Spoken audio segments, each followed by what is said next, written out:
The large corner office on the top floor of Washington Enterprises had the best view in the city. The evening sun cast long shadows across the polished wooden floor as Zora sat uncomfortably in the leather chair across from her father's desk.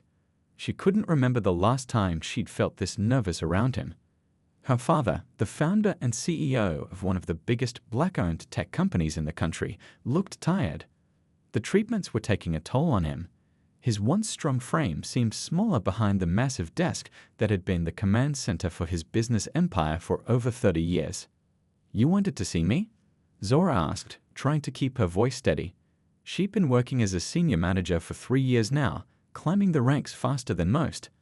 But deep down, she wondered if it was her last name rather than her skills that had opened those doors. Her father took off his glasses and rubbed the bridge of his nose. "The doctors say I need to step back, at least for a while." Zora felt her heart drop. Though they discussed this possibility, hearing it said out loud made it real. "How long?" "That depends on how the treatments go." He leaned forward, resting his elbows on the desk. "Which means it's time for you to step up." "I'm ready," Zora said quickly, perhaps too quickly. Her father raised an eyebrow. "Are you? You've been working in upper management, dealing with reports and presentations and strategy meetings. But do you know what happens on those lower floors? Do you understand the heart of this company?" Zora felt a flicker of annoyance.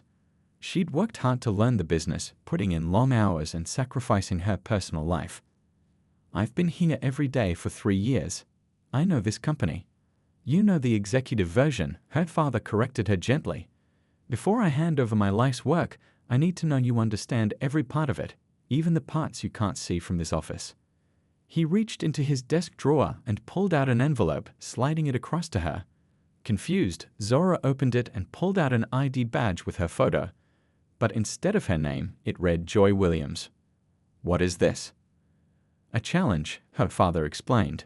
"For the next 2 weeks, you'll work as an overnight cleaner at headquarters." Zora almost laughed, thinking it was a joke. When she realized he was serious, that laughter died in her throat. "You want me to clean toilets?" "I want you to see how this company really operates when the executives go home.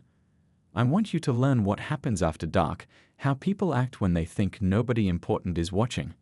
"This is ridiculous," Zora protested. "I have actual work to do, important projects." "More important than understanding the company you might soon lead." Her father interrupted. "I built this business from nothing. I've cleaned those same toilets when we couldn't afford proper maintenance staff. Every job here matters, Zora." She looked down at the badge again, reality sinking in. Her father continued, "Only Mrs. Chen in facilities knows about this. She'll be your supervisor. You'll report to her like any other cleaner, and you'll follow her instructions." He leaned back in his chair. "When I started this company, people doubted me at every turn. They said a black man couldn't build something this big, this successful. I proved them wrong by understanding every part of the business, by respecting every person who helped build it." Zora felt the weight of his words, the weight of his legacy. "Can you handle this?" he asked, his eyes searching hers. She thought about arguing more but recognized the determined look on her father's face. This wasn't a suggestion, it was a test. Maybe even the most important test of her life. 2 weeks? She confirmed. He nodded. "And no special treatment. You'll work the same hours, do the same jobs, earn the same pay as everyone else on that team." Zora took a deep breath. Part of her wanted to refuse, to tell him this was beneath her position. But another part, the part that had always wanted to prove herself worthy of the Washington name, knew this was her chance. "When do I start?" Her father smiled for the first time since she'd entered the office. "Tomorrow night. Mrs. Chen will meet you at the service entrance at 10 p.m. As Zora left the office, badge in hand, she felt a mix of emotions. Embarrassment, anger, determination. Little did she know that the next 2 weeks would change everything, not just for her, but for the entire company her father had built. The service entrance of Washington Enterprises looked completely different from the grand lobby Zora usually walked through. Dim lighting cast shadows across the concrete floor, and the hum of industrial air conditioning filled the silence. She shifted uncomfortably in her new uniform, plain navy pants and a polo shirt with the cleaning company's logo. "You're early." "Good." Mrs. Chen appeared, clipboard in hand. Her grey hair was pulled back in a tight bun, and her eyes missed nothing as she looked Zora up and down. "But that watch has to go. And those earrings too." Zora touched her diamond studs self-consciously. They were small, but still probably cost more than what a cleaner would make in a month. "Right," she mumbled, removing them and dropping them into her pocket along with her designer watch. "Your hair needs to be covered completely," Mrs. Chen added, handing Zora a plain black headscarf. "And no makeup tomorrow night. You look too polished." As Zora adjusted the headscarf, Mrs. Chen handed her a time card. "Clock in here every night. You'll work from 10 p.m. to 6 a.m. with a 30-minute break. Tonight I'll show you the basics." The next few hours were a blur of instructions. How to properly mop floors without leaving streaks. The correct way to dust electronics without damaging them. Which chemicals to use on which surfaces. Zora's head was spinning, and her hands were already getting rough from the cleaning solutions. "Most of the crew works alone, covering different sections," Mrs. Chen explained as they walked through empty hallways. "You'll handle the east wing of the third floor. It's mostly accounting and human resources." Around midnight, they headed to a small break room where 4 other cleaners were eating. Conversations stopped when Zora walked in. "Everyone, this is Joy. She's new," Mrs. Chen announced. "Show her the ropes if she needs help." There were half-hearted nods but no warm welcomes. Zora recognized 2 faces from passing them in hallways over the years, but of course, they had no idea who she really was. To them, she was just another new hire, likely to quit within a week when she realized how hard the work actually was. A middle-aged woman with tired eyes offered her a seat. "First night?" she asked. Zora nodded, forcing a smile. "Yes, it's a lot to learn." The woman chuckled. "You'll get used to it. I'm Patty. Been doing this for 8 years now." 8 years? Zora couldn't hide her surprise. She'd never thought about the cleaning staff having long careers here. In her mind, it was always a temporary job. "Pays the bills," Patty shrugged. "And the health insurance is decent. Got 2 kids in college." When break ended, Mrs. Chen handed Zora her own cart filled with supplies. "You're on your own now. 3rd floor, east wing. I'll check on you at 3 a.m. The moment Zora was alone, the reality of the situation hit her. She'd spent countless hours in business meetings discussing company direction, analyzing profit margins, and planning marketing campaigns. But now, pushing a heavy cart down an empty hallway at midnight, she felt completely out of her depth. The 3rd floor was eerily quiet. Desks that bustled with activity during the day sat empty, computer screens dark. Zora began with the trash cans, then moved on to dusting. Her pace was painfully slow as she tried to remember all of Mrs. Chen's instructions. After 2 hours, her back ached, her fingers were red from cleaning solution, and she'd only finished half of her assigned area. The physical toll of the work surprised her. In her regular job, the most strenuous activity was walking between meetings or occasionally carrying a stack of reports. At 3 a.m. sharp, Mrs. Chen appeared, inspecting Zora's work with a critical eye. "You missed spots here," she pointed to dust on a window frame. "And these trash cans weren't lined properly." Zora felt a flash of indignation. She wasn't used to being criticized so directly. Then she remembered her father's words. "Every job here matters." "I'll fix it," she said, swallowing her pride. As the night wore on, Zora made a shocking discovery. The security guard who usually greeted her with a friendly "Good morning, Ms. Washington," every day walked right past her without a glance. The same man who held doors open for her now barely acknowledged her existence as she struggled to push her heavy cart through a doorway. By the time 6 a.m. arrived, Zora's muscles screamed with fatigue. She clocked out with shaking hands, changed in the small employee locker room, and headed to her car. As she drove home, watching the sunrise paint the sky, Zora realized something significant had already changed.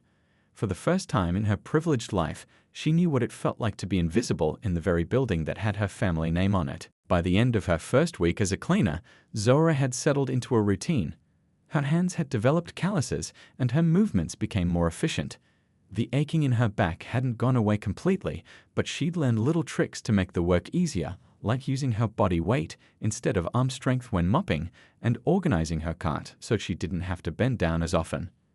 "You're getting better," Mrs. Chen noted during her nightly inspection. Still too slow on bathroom duty, but improving. Coming from Mrs. Chen, this was high praise. Zora found herself oddly pleased by the compliment, more than she'd been by recent praise for her executive presentations. Around midnight on her fifth night, Zora was dusting the desks in the marketing department when she noticed lights still on in one of the conference rooms. Many employees worked late, and cleaners were instructed to skip occupied rooms and come back later. As she turned to move on, she heard loud laughter from inside. "That diversity initiative is such a waste of money," a male voice said. "But the old man insists, so what can we do?" More laughter followed. Zora froze. The old man could only be her father, and the diversity initiative was his passion project, a program that provided technology training and job opportunities to young people from underserved communities. "Well, his daughter will take over soon enough," another voice chimed in. "Have you seen her? Total eye candy. Probably got the job because Daddy needed some color in the executive photos." Zora's blood ran cold. She recognized the voices. Both belonged to high-level marketing executives who smiled to her face in meetings. "Just play along with all that diversity stuff for now," the first voice continued. "Once the old man's gone, things will get back to normal around here." Zora's first instinct was to burst into the room and reveal herself. But she held back, remembering why she was undercover in the first place. Instead, she quietly moved her card away, her mind racing with this new information. The next night, Zora found herself cleaning the executive break room on the top floor. As she wiped down counters, she noticed a cabinet slightly ajar. Inside were dozens of expensive product samples, new tech gadgets that hadn't hit the market yet, sent to the company for review. What caught her eye wasn't the products themselves, but the fact that several boxes had been opened and resealed poorly. A quick count compared to the inventory list taped inside the cabinet door showed that at least 6 items were missing. Someone was stealing product samples, expensive ones. On her break, Zora found herself sitting with Putty and an older man named Lou, who'd been with the company for almost 20 years. "How long have you worked in the building, Lou?" Zora asked casually. "Since it opened," he said with a hint of pride. "I was one of the first employees the boss hired." "Really? So you knew Mr. Washington when he was starting out?" Lou nodded, taking a sip of his coffee. "I helped him set up the first office. It was just a small space back then, nothing like this building. He was a good man. Still is, but we don't see him much these days." "Have you always been on the cleaning staff?" Zora asked. Something flickered across Lou's face, a brief shadow of disappointment. "No," he said quietly. "I used to work in it. Was part of the team that built the company's first network system, but after some reorganizing, they moved me to maintenance. Said they needed younger folks in tech positions." He shrugged. "That was 12 years ago." Zora was stunned. "Didn't you fight it? Apply for other positions?" Lou let out a dry laugh. "Oh, I applied. Every time a position opened up in it or operations. Got turned down every time. They always said I didn't have the right qualifications anymore." He glanced at his watch. "Break's almost over." As the days passed, Zora began finding small notes left for the cleaning staff in various departments. Some were polite requests, but others were downright nasty. "You missed a spot again. Do your job." Read one note left in the sales department.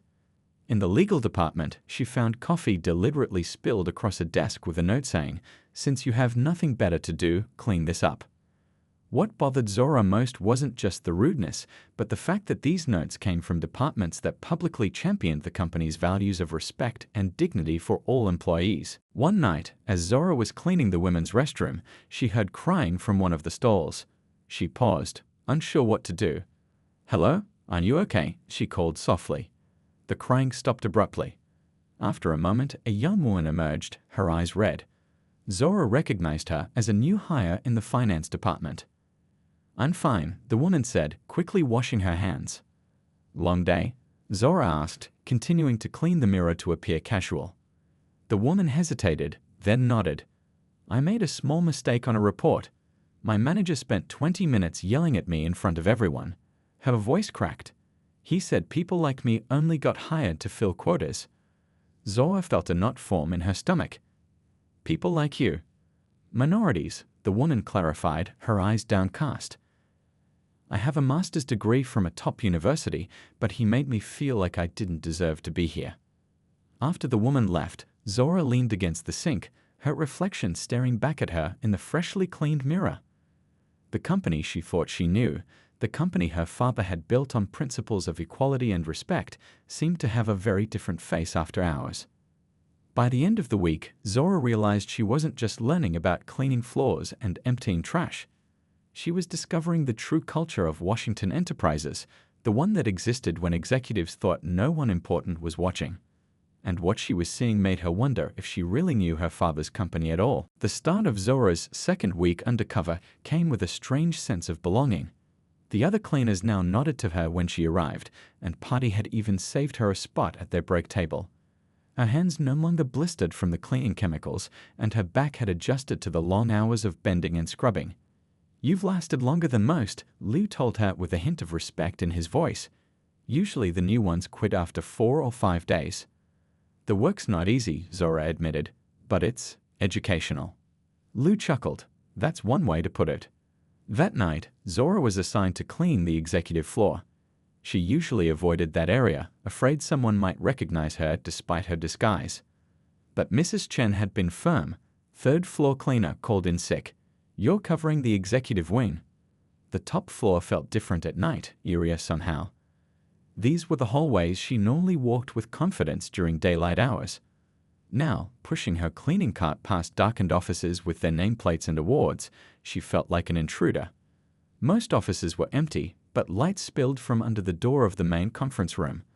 Voices drifted out, tense, argumentative voices. Zora recognized one immediately. Thomas Keller, the chief operating officer, her father's right-hand man for over a decade. The old man's health is worse than he's letting on, Keller was saying. My source at the hospital says he's got 6 months, tops. Zora's heart dropped. 6 months? Her father had assured her the treatments were working. So what's the timeline for the restructuring? Asked a woman's voice. Zora recognized it as Vivian Parker, the VP of Human Resources. We'll wait until he officially steps down, Keller replied. His daughter will be too busy adjusting to her new role to notice what we're doing. By the time she figures it out, it'll be too late to stop it. The board might push back, Parker warned. Some of them are loyal to him. The board cares about profits, not loyalty, Keller scoffed. And our plan will boost quarterly numbers immediately. We'll trim the fat, starting with that bloated maintenance department. Outsource all of it. Zora's hand tightened around her mop handle. They were planning to fire the cleaning staff, people like Patty, who had 2 kids in college, and Lou, who'd been with the company since the beginning. What about all those diversity hires? Parker asked. The ones he insisted on bringing in over the last few years? Performance reviews are coming up, Keller said smoothly. We'll find reasons, not meeting expectations. Poor cultural fit, the usual. And his daughter won't notice. Keller laughed, a sound that made Zora's skin crawl. Please, she's been handed everything on a silver platter her whole life. She has no idea how the real business works. She'll be too busy picking out office furniture to notice what's happening right under her nose. The conversation shifted to specific names, employees they planned to push out once her father was gone. Zora stood frozen, the mop forgotten in her hands, as they methodically dismantled her father's legacy piece by piece. Suddenly, the conference room door swung open. Keller and Parker stepped out, still deep in conversation. They'd almost walked straight into Zora before noticing her. What are you doing just standing there? Keller demanded, looking annoyed. Zora lowered her eyes, remembering her role. Sorry, sir. I was about to clean the room once you finished. Well, we're not finished, Keller snapped. Come back later, and make sure you actually clean the windows properly this time. They were streaky yesterday. Parker gave her a dismissive glance. And while you're at it, there's a coffee stain under the table that someone missed last week. As they turned to go back into the conference room, Keller paused. Actually, wait. Since you're here, bring us some fresh coffee from the break room. Zora felt heat rise to her face. She wasn't actually a servant, and bringing coffee wasn't part of the cleaning staff's job description. But she nodded meekly. Right away, sir. As she walked to the break room, her mind raced. These weren't just idle complaints or office politics. This was a coordinated plan to dismantle everything her father had built, the diverse workforce he'd cultivated, the loyal employees he'd supported for years, the company culture he'd created. Her hands shook as she prepared the coffee. She thought about revealing herself right then and there, seeing the shock on their faces when they realized who had been listening. But no, that would only warn them. They'd deny everything, cover their tracks. She needed evidence. She needed a plan. When she returned with the coffee, she kept her head down, playing the role of the invisible worker perfectly. Inside, though, something had changed. The anger she felt wasn't just for herself and the disrespect they'd shown her. It was for Lou, for Putty, for the crying woman in the bathroom, and for every employee whose job was now on the chopping block. Most of all, it was for her father, whose life's work these people planned to destroy while he was too sick to fight back. That night, after her shift ended, Zora didn't go home. Instead, she sat in her car in the empty parking lot and made a call she'd promised not to make until her 2 weeks were up. "Dad." Her voice cracked slightly. "We need to talk. Now." When her father answered, sounding groggy with sleep, Zora took a deep breath and began to explain everything she'd discovered. With each revelation, her resolve strengthened. She had entered this challenge thinking it was about learning to appreciate the cleaning staff. Now she realized it was about something much bigger. It was about saving her father's company from the very people he had trusted to help run it. The following morning, Zora sat across from her father in his home study. The room smelled of his favorite coffee and old books. She'd barely slept after her shift, but adrenaline kept her alert as she explained everything she'd discovered. Her father listened without interrupting, his face growing more serious with each revelation. When she finally finished, he was quiet for a long moment. "I knew Thomas was ambitious," he said finally, "but I never thought he would go this far." "We need to fire them," Zora said immediately. "Today, all of them."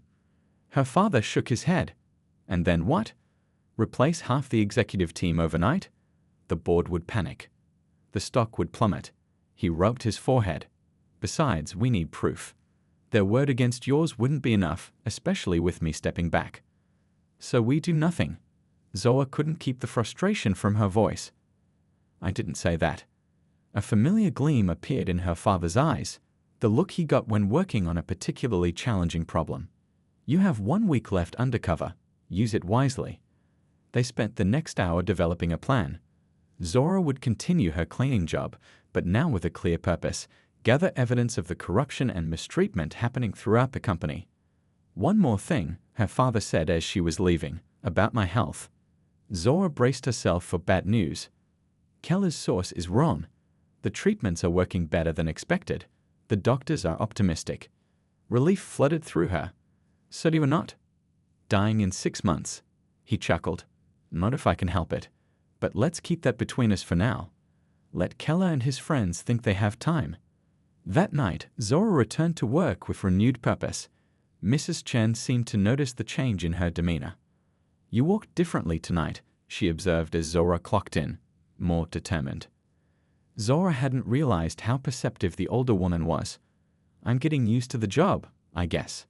Mrs. Chen studied her for a moment. "Your father told me to give you this." She handed Zora a small device that looked like a thumb drive. "It will record audio. Use it carefully." So Mrs. Chen knew more than Zora had realized. "You've known who I am this whole time." "Of course. I've worked for your father for 23 years. I know his daughter, even in a headscarf and no makeup." A rare smile crossed Mrs. Chen's face. "You've done well. Most people in your position wouldn't last 2 days." With this new ally and the recording device, Zora began her evidence-gathering mission. She adjusted her cleaning schedule to be near key departments during late working hours. She emptied trash cans more slowly, listening to conversations. She lingered outside conference rooms, the recorder hidden in her pocket. Each night revealed new disturbing information. In the finance department, she overheard discussions about manipulated numbers and hidden costs. In sales, she discovered managers taking credit for their team members' work, particularly the work of minority employees. When she cleaned executive offices, she carefully photographed suspicious documents left on desks, including a draft of the restructuring plan Keller had mentioned, which would eliminate nearly 100 positions held primarily by older employees and recent diverse hires. During breaks, Zora asked more questions of her cleaning colleagues, learning about problems they'd noticed but had no power to report. The supply closet on the 4th floor is always getting emptied, Lou told her. Expensive stuff disappears, laptops, tablets, even office furniture sometimes. Security never investigates when we report it. Patty shared her own experiences. Last year, I found financial documents in the shredding bin that weren't supposed to be destroyed. When I mentioned it to my supervisor, he told me to mind my own business if I wanted to keep my job. One night, Zora was cleaning near the HR department when she spotted Vivian Parker working late. Taking a chance, she knocked softly on the open door. "Excuse me, ma'am. Should I come back later?" Parker barely looked up. "Just empty the trash quickly and go." As Zora bent to reach the wastebasket, she intentionally knocked over a stack of folders on Parker's desk. "I'm so sorry," she exclaimed, hurrying to pick them up. The recorder in her pocket was capturing everything as she glanced at the file labels, performance review templates, termination procedures, and most tellingly, succession planning post-transition. "Just leave them," Parker snapped, grabbing the folders. "And be more careful next time or I'll report you to facilities." "Yes, ma'am." "Sorry again." Zora hurried out, but not before she'd seen enough to confirm her suspicions. The HR department was already preparing paperwork for the mass firings planned after her father stepped down. Mrs. Chen proved to be an invaluable ally. She helped Zora install company-approved security cameras in areas where policy violations kept occurring, officially documented as part of a routine security upgrade, but strategically placed based on Zora's observations. "We need to document the thefts in the supply room," Mrs. Chen explained as they mounted a camera in a corner. "Official channels, official equipment. That way, no one can question the evidence." By the end of the week, Zora had compiled a substantial file of recordings, photos, and security footage. Each piece of evidence on its own might seem minor, but together they painted a damning picture of the corruption that had taken root in her father's company. On her last night as a cleaner, Zora found herself working alongside Lou. As they mopped the main lobby together, she felt a pang of guilt about her deception. "Lou," she said hesitantly, "what would you do if you could change things around here? If you had the power to fix problems?" The older man leaned on his mop, considering the question. "Fair treatment, that's all. Judge people by their work, not their age or color." He shrugged. "Simple things, really. Like the boss used to do, back when he ran things day to day." Zora nodded, making a silent promise to herself. When this was over, things would change. Not just for the executives who had betrayed her father's trust, but for the employees who had kept the company running all these years, employees like Lou and Patty, whose voices had been ignored for too long. Tomorrow, the cleaning uniform would come off, but the lessons she'd learned while wearing it would remain. On the final night of her undercover assignment, Zora arrived at work to find the building buzzing with unusual activity. Even at this late hour, lights were on in offices that were normally dark, and she could hear voices coming from various conference rooms. "What's going on?" she asked Patty as they clocked in. "Some big meeting tomorrow morning," Patty explained while organizing her cleaning cart. "All staff, mandatory attendance. Rumors are flying everywhere." "What kind of rumors?" Zora tried to keep her voice casual. "Major changes coming. Some people think it's layoffs." Patty's face tightened with worry. "I can't lose this job, not with tuition due next month." Lou joined them, his expression equally concerned. "I heard the executives have been locked in meetings all day. Whatever's happening, it's big." Mrs. Chen appeared, clipboard in hand. "No time for gossip. We have extra work tonight. They want the main conference room spotless for tomorrow's meeting." She glanced at Zora. "Joy, you'll handle that." Zora understood the assignment immediately. The main conference room would be where the executives were finalizing their plans. It was her last chance to gather information before revealing herself. As she pushed her cart toward the elevator, Lou caught up with her. "Hey, if you hear anything up there," he didn't finish the sentence, but his worried eyes said everything. "I'll let you know," Zora promised. When she reached the executive floor, Zora could hear raised voices from the main conference room. She busied herself cleaning nearby offices, straining to listen while appearing focused on her work. Through the partially open door, she could see Keller standing at the head of the table, gesturing at a presentation on the screen behind him. The words "transition plan" were visible at the top of the slide. "Tomorrow's announcement needs to reassure the board while setting the stage for our changes," Keller was saying. "We'll frame everything as honoring the founder's legacy while adapting to market realities." Zora inched her cart closer to the door, pretending to dust a nearby credenza. The recording device was tucked in her pocket, capturing everything. "What about the daughter?" someone asked. "Will she be at the meeting?" "Of course," Keller replied. "She needs to show her support for the transition. But don't worry, she has no idea what's really happening. She thinks this is just about announcing her father's temporary step back for health reasons." Vivian Parker spoke up.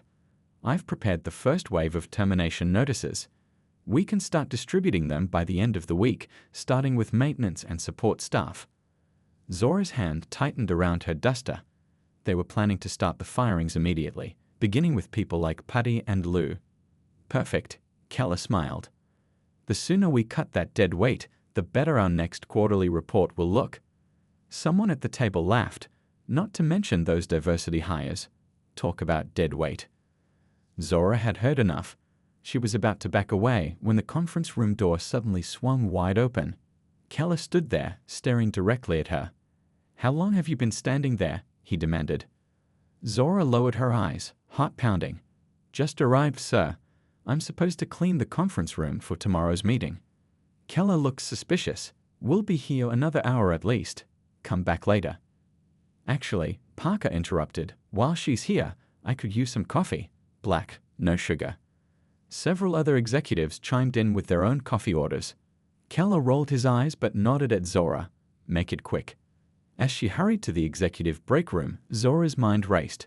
This was worse than she'd thought. The firings weren't some distant plan. They were scheduled to begin this week. People like Patty could lose their jobs in days. She prepared the coffee tray with shaking hands, fighting to stay calm. Just one more night, she reminded herself. Tomorrow, everything would change. When she returned with the coffee, the executives barely acknowledged her. She moved quietly around the edges of the room, refilling water glasses and collecting trash while they continued their meeting. "We should discuss the old man's special projects," one executive said, "particularly that community technology program. It's hemorrhaging money with no ROI." "Kill it," Keller said flatly. "Along with those scholarships for underprivileged kids. Pure PR fluff with no business value." Each word felt like a physical blow to Zora. The community technology program had been her father's passion project for years, bringing computer training to neighborhoods that needed it most. The scholarships had helped dozens of young people, many now valuable employees. As she emptied the trash can near Keller, he carelessly tossed a crumpled paper that missed the bin, landing at her feet. "Pick that up," he said without looking at her. Something inside Zora snapped. She'd spent nearly 2 weeks being invisible, being dismissed, being treated as less than human. She'd watched these people plot to destroy what her father had built, to fire loyal employees, to end programs that helped communities. She straightened up slowly, leaving the paper on the floor. "I said, pick that up," Keller repeated, annoyed at having to speak to her twice. Zora looked him directly in the eye. "No, I don't think I will, Thomas." The room went silent. Keller stared at her, confusion turning to shock as he registered her use of his first name. "What did you just say to me?" he sputtered. Zora reached up and removed her headscarf, letting her distinctive braids fall free. She wiped a hand across her face, removing the makeup that had dulled her features.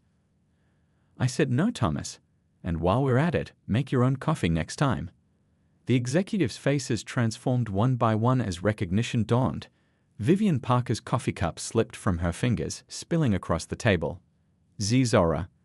Keller stammered, his face draining of color. "What are you? How are you?" "A cleaner," she smiled coldly. "Just getting to know the company from the ground up. My father's idea, actually. Quite educational." She pulled the recording device from her pocket and held it up. "Especially tonight. Cut the dead weight. Kill the community programs. The board will find all of this very interesting." "Now wait a minute," Keller began, recovering slightly. This isn't what it looks like. We were just discussing options. Save it for tomorrow, Zora cut him off. I believe we have an all-staff meeting scheduled. I wouldn't miss it for the world. She turned toward the door, then stopped and looked back. Oh, and don't bother changing your presentation. I've already seen all the previous versions. Mrs. Chen has been quite helpful with access. With that, she walked out, leaving stunned silence behind her. As the elevator doors closed, she leaned against the wall, heart pounding but feeling more alive than she had in years. When she reached the ground floor, she found Mrs. Chen waiting. "Is it done?" the older woman asked. Zora nodded. "It's done. And tomorrow is going to be very interesting." As she handed in her cleaning uniform for the last time, Zora caught sight of Lu and Potty in the break room. They had no idea how their lives would change tomorrow, how all their lives would change. For the first time since starting this assignment, Zora was looking forward to walking into Washington Enterprises as herself again. The morning of the all-staff meeting dawned bright and clear.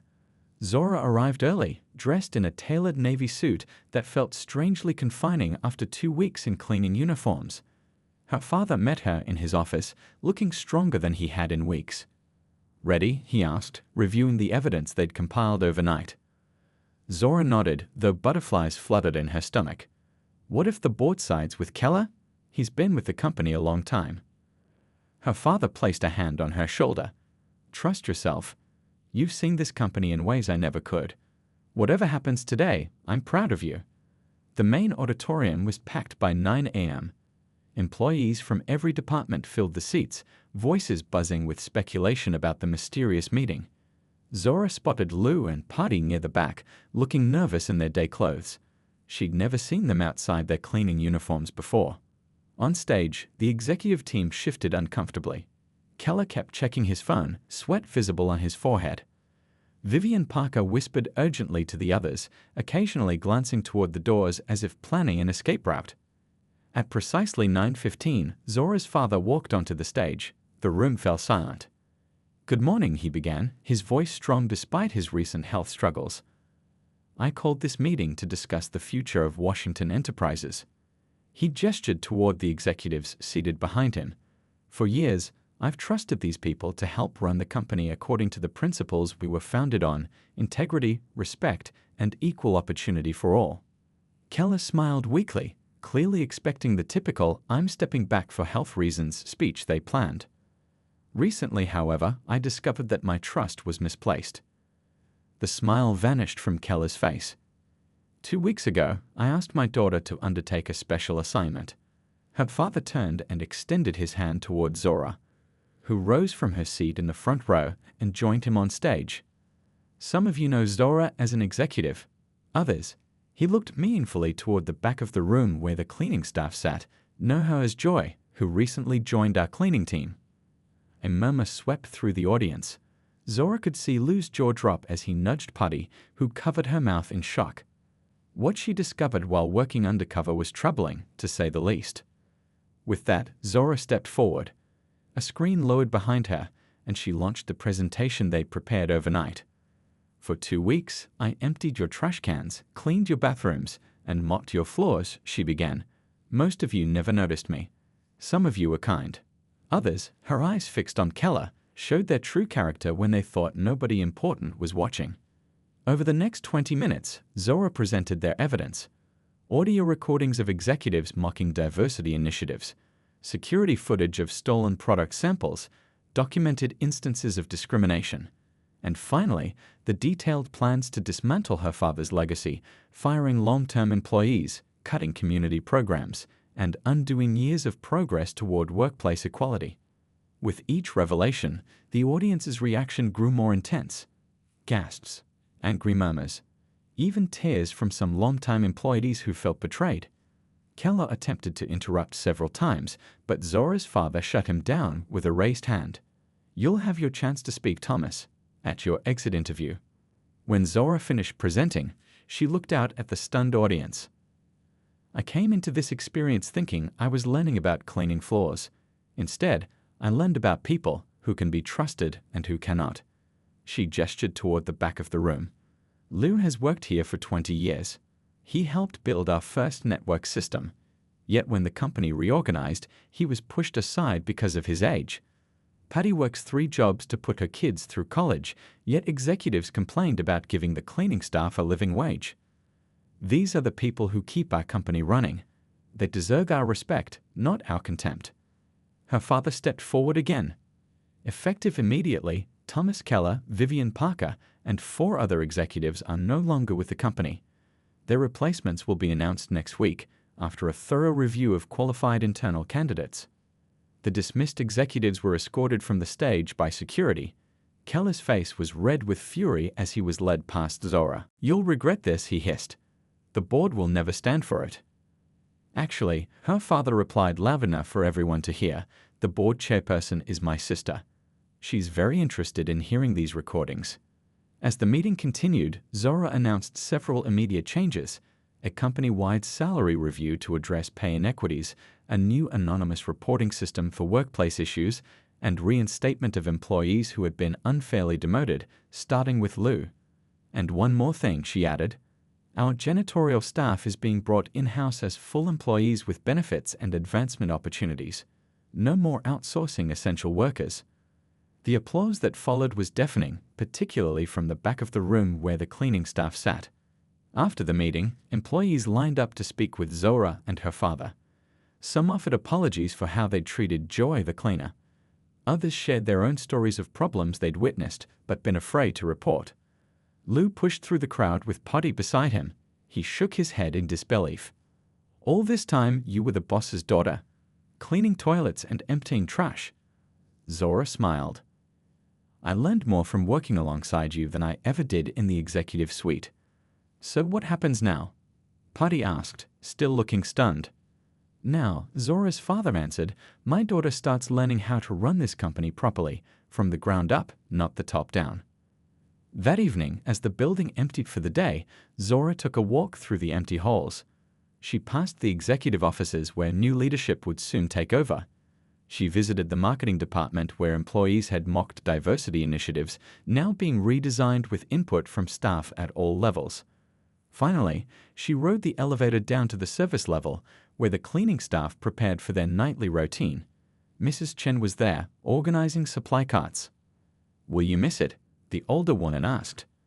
Zora looked at the cleaning cart she'd pushed for 2 weeks, remembering the aching back, the blistered hands, and the valuable perspective she'd gained. "Parts of it," she admitted, "but I'll be back. Every executive in this company is going to spend at least 1 week a year working in different departments, including cleaning." Mrs. Chen nodded approvingly. "Your father built something good here. For a while, people forgot what made it good. Now they will remember." As Zora left the building that night, she passed the security guard who had ignored Joy, but always greeted Ms. Washington with respect. He looked confused, clearly having heard the story from the all-staff meeting. "Good night, Ms. Washington," he said uncertainly. Zora smiled. "Good night, Robert," she replied, using his name for the first time. "See you tomorrow." She stepped out into the evening air, looking up at the building with her family name on it. The company would change under her leadership, but its core values would remain the same: respect for every worker, opportunity for all, and the understanding that a company's true character isn't defined by its executives, but by how it treats every single person who walks through its doors, even the ones with cleaning carts.